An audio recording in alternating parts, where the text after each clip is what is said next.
A palavra cria realidade. Essa fórmula está muito difundida. Ultimamente, nos últimos anos, tem se falado muito sobre isso, se tornou muito popular. Isso deve vir de algum lugar. Como explicar, né, essa formulação? A palavra cria realidade. A Cabala, por exemplo, ela explica essa possibilidade de 3 ou 4 maneiras diferentes. Hoje eu optei por uma delas, pode ser que nos próximos vídeos a gente possa falar sobre as outras possibilidades. Mas hoje eu destaquei um versículo de Salmos. O versículo de Salmos que diz assim, vou falar em hebraico, depois eu vou traduzir. Emanti ki adaber.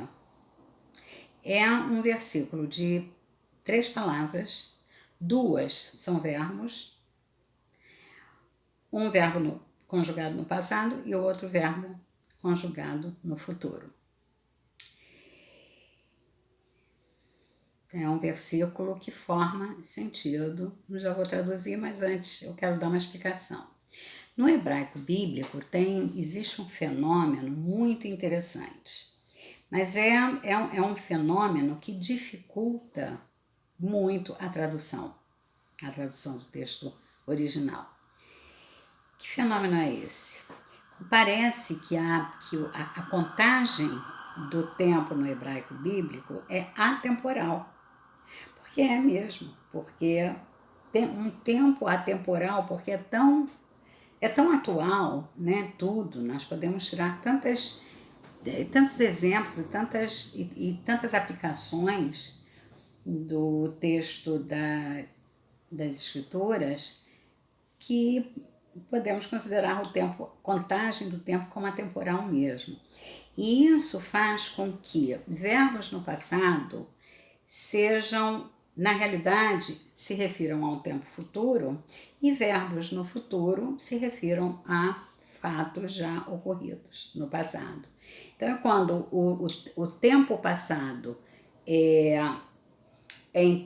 entendido, né, traduzido como futuro e o tempo futuro é entendido como passado. Ou o tempo passado como presente contínuo, ou o tempo futuro como presente também. Quer dizer, uma mistura de verbos, então, de conjugações que se trocam e se confundem. Como saber? Né?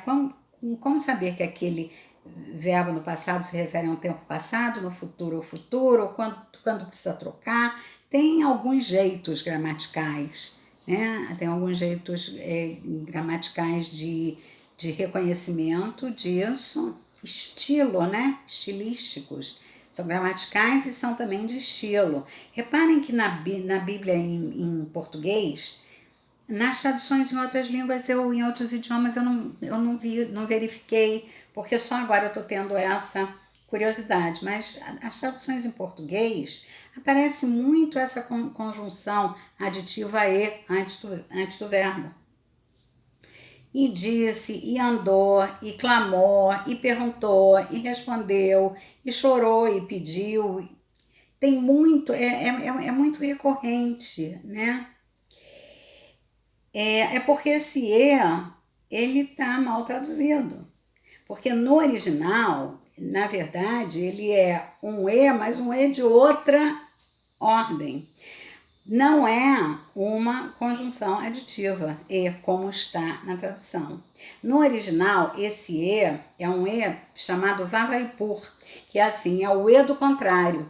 O do contrário, quando esse vem antes de um verbo no passado, ele é indicativo de que a compreensão deve ser no futuro. E quando esse vem no futuro, esse que em hebraico é vem no futuro, a indicação é que ele deve ser entendido no passado. Essa é uma das possibilidades. Outra possibilidade é pela pontuação, outra possibilidade é pela pronúncia. Não é fácil. Outra possibilidade é pelo contexto, mas existem dispositivos, né, gramaticais, estilísticos e de compreensão que indicam quando ocorre essa troca, e não é raro, pelo contrário.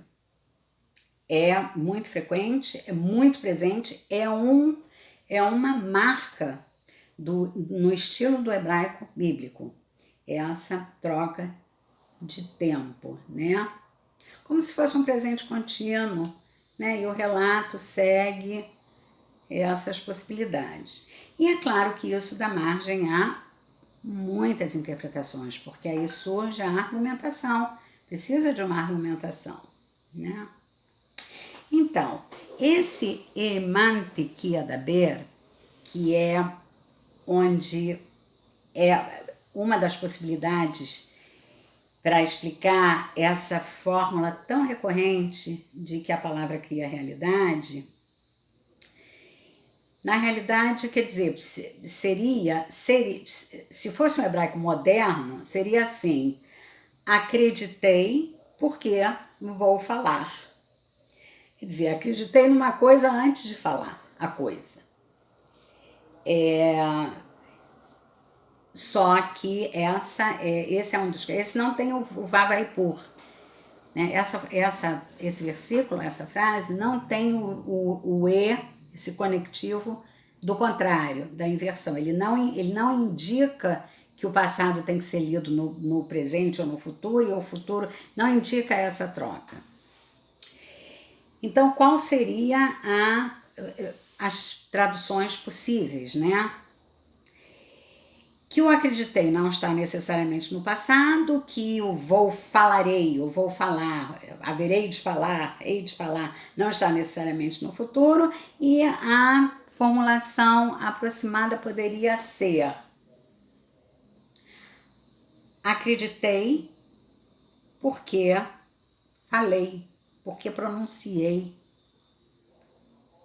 porque proclamei, né? Então, acredito no que digo, né? Emantequiadaber. Ou posso inverter: acreditarei porque falei, porque proclamei, porque pronunciei. Essa é uma das possibilidades. E aí, os comentaristas, né, bíblicos, eles explicam essa fórmula tão pequenininha, mas tão, né, 3 palavras, mas com um conteúdo tão forte, como se dissesse assim: quando você deseja uma coisa, fala em voz alta, pronuncia. A pronúncia faz com que a sua mente e o pronunciar, né? O pronunciar, o declarar, o falar e o ouvir, né? Faz com que a sua mente adote aquele pedido como uma possibilidade. Então fica aí a mensagem de hoje, né? Todo desejo de cura, desejo de sustento, de saúde, de felicidade, de prosperidade, de harmonia, que todo desejo deve ser declarado em voz, deve ser pronunciado. E isso é justificado dentro dessa fórmula: acreditei porque pronunciei. Acredito porque falei. Então fica aqui a mensagem. A mensagem é importante, né? A palavra cria a realidade. Então devemos pronunciar os nossos pedidos e os nossos desejos em voz alta, com som. É a mensagem de hoje. Muito obrigada por ouvirem e até o próximo vídeo.